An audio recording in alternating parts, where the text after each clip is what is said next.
Auditor, Ms. Morrissey. Thank you very much, Council President. Schultz handed out the monthly month-end balances. If you have a question, give me a call. The mayor asked one about street construction.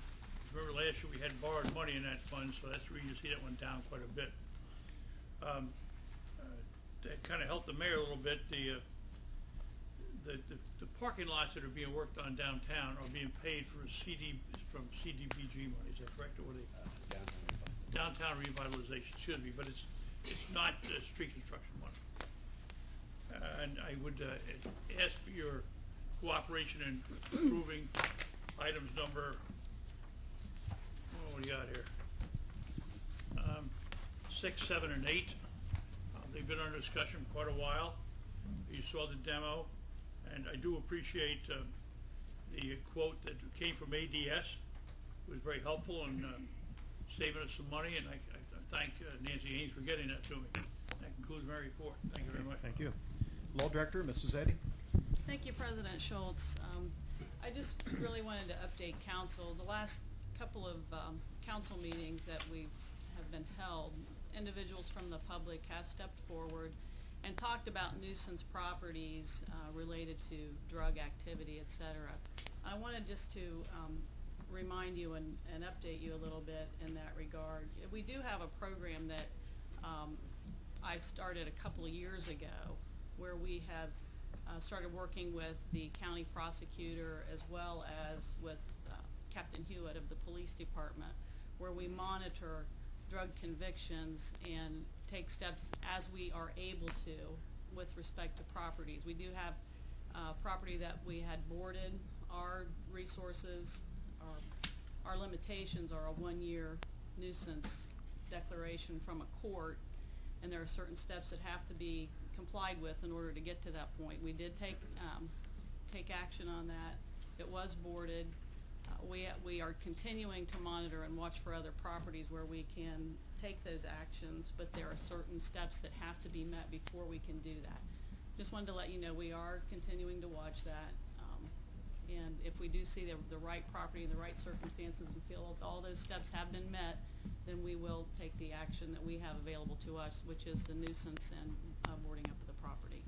That concludes my report. Thank you. Okay, thank you. Just a comment I will share with particularly council members. If you consider item number 5 this evening, was out of town last week and just happened to be a victim of vandalism to my vehicle.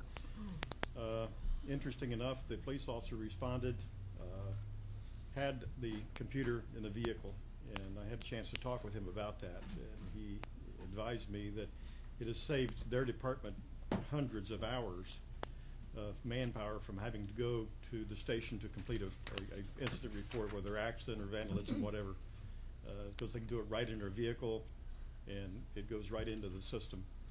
And very efficient. They're very pleased with that, and I think it'll be a great addition to our police department, and I think it will also help our officers to even be more efficient in their processing of reports at accident scenes or incidents that may occur in the community. So I too offer my support for item number 5. With that gets us to audience participation. If there's a member of the audience that wishes to address council on any issue, we invite you to please step to the microphone. And I remind you of Council Rule 21 that limits each speaker to 5 minutes, each subject to 15 minutes. Does anyone want to address council this evening? Name's John Stevens, 522 Seminole Road. It's hard for me to believe that this council would even be thinking of passing an ordinance to spend $250,000 without competitive bidding. It is my understanding that 5 companies were asked for proposals, of which the second highest was selected by Mr. Morrissey. Even though no impropriety was probably involved, this is a very poor precedent to set. Ms. Henderson says to question the decision of this purchase of software by Mr. Morrissey would be to micromanage the auditor's office. To me, that would be good business. I attended a review session last Tuesday. I heard a few questions about training of city personnel and the compatibility with existing software in other departments, but I heard of no answers, only the fact that it was taken care of. No mention of the number of hours that were included or the cost of additional hours if the instructions run over. If this is the way that business in the city of Chillicothe